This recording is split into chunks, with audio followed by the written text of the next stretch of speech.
नमस्ते। जरा सोचिए, दुनिया भर में लाखों लोग हर एक साल एक सर्कल के अंदर घंटों तक डांस करते हैं, क्लैपिंग, सिंगिंग और एक ट्रांस जैसी स्टेट में चले जाते हैं। पर सवाल ये है, सर्कल में क्यों?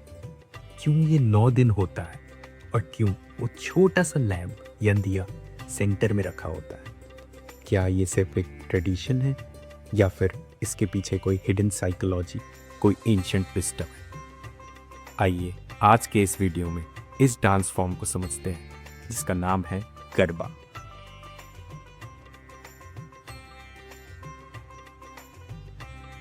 सबसे पहले सोचने वाली बात यह है, जब हम सीधी लाइन में चलते हैं तो हमारे दिमाग को एक क्लियर सेंस मिलता है, बिगनिंग, मिडिल, एंड। लेकिन सर्कल का कोई स्टार्ट और कोई एंड नहीं होता। स्टडीज ये भी बताती हैं कि जब हम रिपीटेटिव और रिदमिक सर्कुलर मूवमेंट करते हैं तो हमारा टाइम का परसेप्शन चेंज हो जाता है। हम एक फ्लो स्टेट में चले जाते हैं, मतलब प्रेजेंट मोमेंट में फुल्ली इमर्स हो जाते हैं।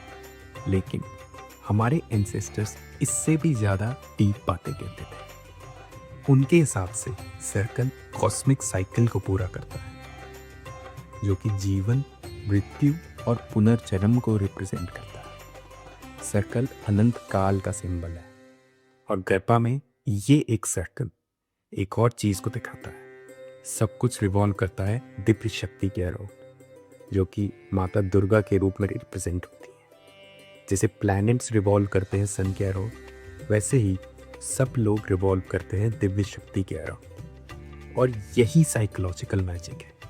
20 से 30 मिनट सर्कल में डांस करने के बाद लोग टाइम का हिसाब ही भूल जाते हैं, एनालिटिकल माइंड बंद हो जाता है और इंसान एक प्योर प्रेजेंस स्टेट में चले जाता है। लेकिन इसका नाम गरबा क्यों पड़ा?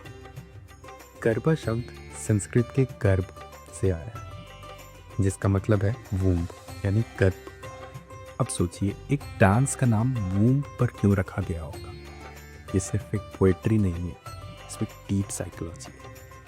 ट्रेडिशनली गरबा एक क्ले पॉट के अराउंड किया जाता था, जिसे गर्भदीप कहते हैं, और उसके अंदर एक छोटा सा दिया जलता था। क्ले पॉट मतलब वूम्ब और दिया मतलब सोल। वो एक इटर्नल स्पार्क जो हम सबके अंदर चलती है। अब सोचिए, वूम्ब एक बच्चे के लिए कैसा एनवायरनमेंट होता है? सेफ होता है, मदर की हार्ट बीट के साथ रिदमिक होता है, वार्म होता है और एकदम full of creative potential. Garba dance करते वक्त वही एनवायरनमेंट दोबारा क्रिएट होता है, एक सेफ, रिदमिक और क्रिएटिव स्पेस। और एक और बात जो ध्यान देने वाली है, दिया सेंटर में बिल्कुल स्थिर रहता है, बाकी सब लोग उसके अराउंड घूमते रहते हैं। ये दिया सिंबल है फिटनेस कॉन्शियसनेस का।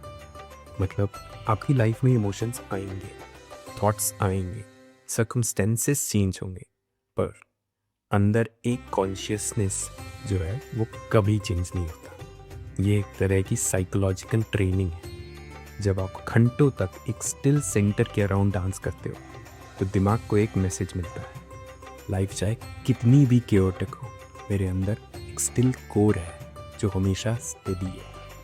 मटका खुद रिप्रेजेंट करता है बॉडी को, टेम्पररी, फ्रेजाइल, एक कंटेनर की तरह। और जो लाइट उसके अंदर चलती है वो इटर्नल है। मैसेज साफ है, आप अपने बॉडी नहीं हो, आप वो लाइट हो जो बॉडी के अंदर चमक रही है। आजकल सेफ्टी कंसर्न्स की वजह से क्ले पॉट की जगह स्टैच्यू आ गया है और दिए को इलेक्ट्रिक दिए से रिप्लेस कर दिया गया है। लेकिन सिंबोलिज्म अभी भी वही है। हर गरबा में एक सीक्रेट सेंटर होता है, एक फ्लेम होती है जो हमें याद दिलाती है कि अंदर एक डिवाइन लाइट हमेशा जलती रहती है। चलिए एक कहानी बताता हूँ जो हमारे एंसेस्टर्स ने गरबा के अंदर एनकोड की थी। बहुत टाइम पहले एक बहुत शक्तिशाली असुर था जिसका नाम था महिषासुर, मतलब बफेलो डीमन।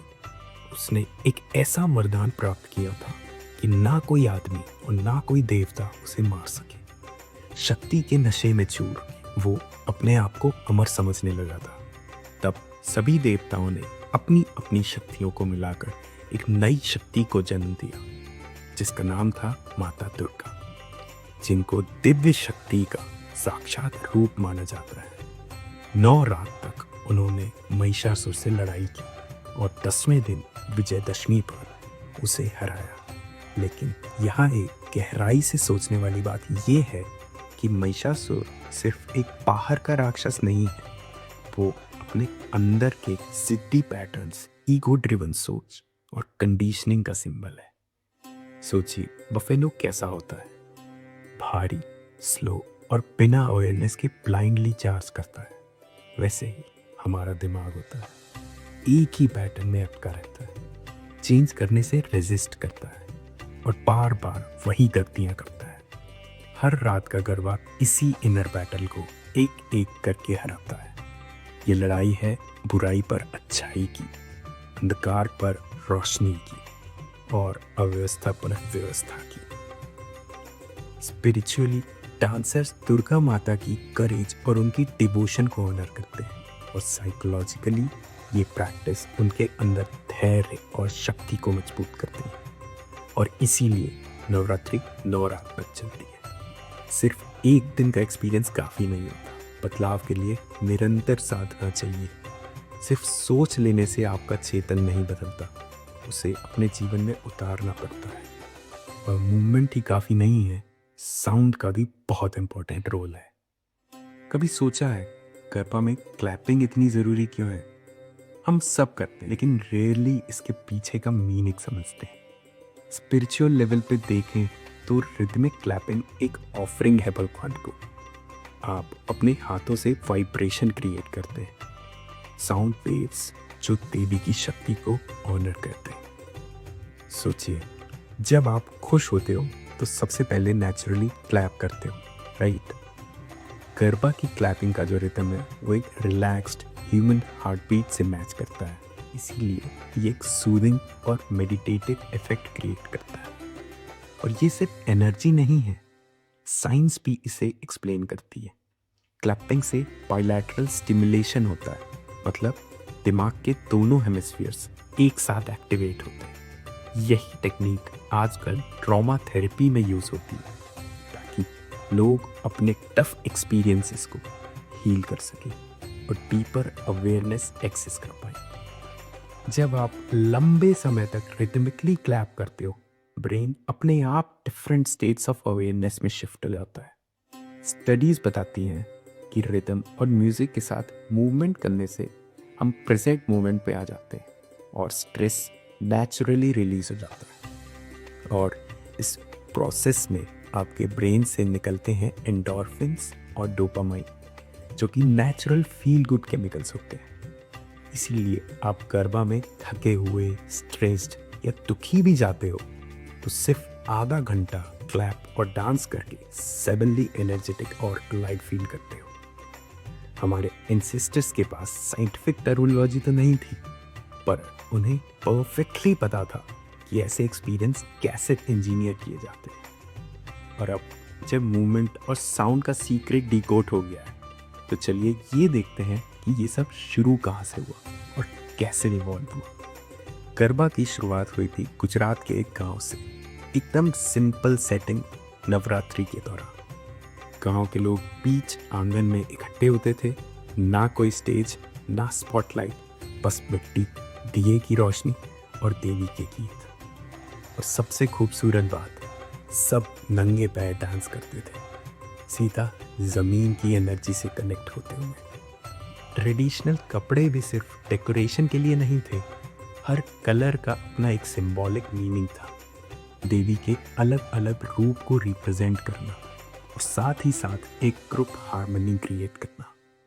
ये पूरा प्रैक्टिस लीड करती थी औरतें, और ये डांस फेमिनिन क्रिएटिव पावर को अवेकन करता है जो हर इंसान के अंदर है, चाहे वो लड़का हो या लड़की।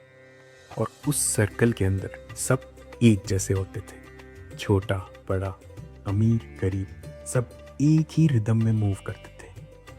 एक सीक्रेट क्वालिटी क्रिएट होती थी, एकदम बियॉन्ड नॉर्मल हायरार्कीज। फिर वक्त के साथ गुजरात मॉडर्नाइज हुआ, आंगन की जगह हॉल्स और स्टेडियम्स ने ली, ऑयल लैम्प्स की जगह फेरी लाइट्स और एलईडीज ने ली।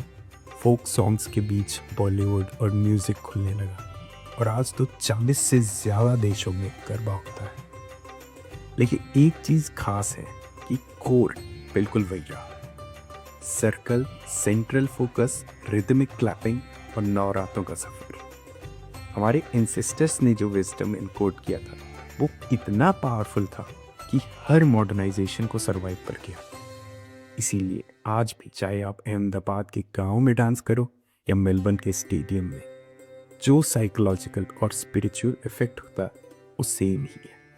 जो सेंचुरीज पहले लोग फील करते थे वही एनर्जी हम आज भी एक्सपीरियंस करते हैं। और गरबा के साथ जुड़ी कहानियाँ, लेजेंड्स और छुपी हुई बातें, उन्हें समझने से इसका जादू और गहरा हो जाता है। वो सिर्फ एक डांस नहीं, बिल्कुल एक ब्रिज है हिस्ट्री, स्पिरिचुअलिटी और ग्लोबल कल्चर के बीच। गरबा इतना पॉपुलर हो गया है कि इसे अब इंटरनेशनली भी रिकॉग्नाइज कर लिया गया है। 2023 में यूनेस्को ने गरबा को intangible cultural heritage of humanity declare किया था। ये सिर्फ एक डांस फॉर्म प्रिजर्व करने के लिए नहीं था। यूनेस्को ने स्पेसिफिकली नोट किया कि गरबा एक ऐसी प्रैक्टिस है जो सोशल कोहेजन, इक्वालिटी और कलेक्टिव आइडेंटिटी को प्रमोट करती है। मतलब इस डांस के अंदर वही विजडम है जो ह्यूमन साइकोलॉजी और कम्युनिटी बिल्डिंग के लिए आज के ज़माने में वर्ड को चाहिए। एक और खूबसूरत कहानी जुड़ी है अंबाजी मंदिर की। कहा जाता है एक मुश्किल समय में एक भक्त ने देवी अम्बा का सपना देखा और देवी ने उन्हें गरबा के स्टेप्स और रिदम सिखाने थे। उन्होंने कहा, ये डांस तुम्हें और तुम्हारी कम्युनिटी को अंधकार के समय भी दैवी शक्ति से कनेक्टेड रखेगा। उस डिवोटी ने फिर दूसरों को सिखाया और धीरे धीरे गरबा गुजरात के हर कोने में फैल गया। और डायस्पोरा की कहानी भी उतनी ही इंटरेस्टिंग है। आज दुनिया के कोने कोने में हज़ारों लोग एक साथ मिलकर ग्रैंड गरबा सेलिब्रेशंस करते हैं। और सबसे रिमार्केबल बात, सेकेंड और थर्ड जनरेशन इमिग्रेंट्स जो शायद गुजराती लैंग्वेज बोल भी नहीं पाते, फिर भी गरबा के ज़रिए अपने रूट्स, अपनी कल्चर और स्पिरिचुअलिटी से डीपली कनेक्टेड फील करते हैं। क्योंकि ये सिर्फ वर्ड्स पे डिपेंड नहीं करता, ये एक ऐसा ट्रांसमिशन है जो रिदम, मूवमेंट और शेयर्ड एक्सपीरियंस के थ्रू होता है, लैंग्वेज के पार जाकर डायरेक्टली हार्ट और सोल को टच करता है। तो आज के ज़माने में ये एंशिएंट प्रैक्टिस का क्या इम्पोर्टेंस है? हम एक ऐसे टाइम में जीते हैं जहाँ आइसोलेशन, एंजाइटी और अपने बॉडी और कम्युनिटी से डिस्कनेक्शन बहुत ज़्यादा है। हमेशा लीनियर टाइम में अगले डेडलाइन, अगले गोल, अगले अचीवमेंट के पीछे भागते रहते हैं। लेकिन हम भूल गए हैं कैसे प्रेजेंट में रहना है, कैसे साइकिल्स में मूव करना है और कैसे अपने सेंटर की स्टिलनेस को ऑनर करना है लाइफ के इन मूवमेंट्स के बीच। और इससे बेनिफिट लेने के लिए आपको गुजराती या हिंदू होने की ज़रूरत नहीं है। जब भी आप सर्कल में मूव करते हो, चाहे वो वॉक हो अपने ब्लॉक के अराउंड या सिर्फ पेपर पे सर्कल्स ड्रॉ करने हो, आप वही साइकोलॉजी एक्टिवेट कर रहे हो जो हमारे एंसेस्टर्स ने इस प्रैक्टिस में इनकोड की थी।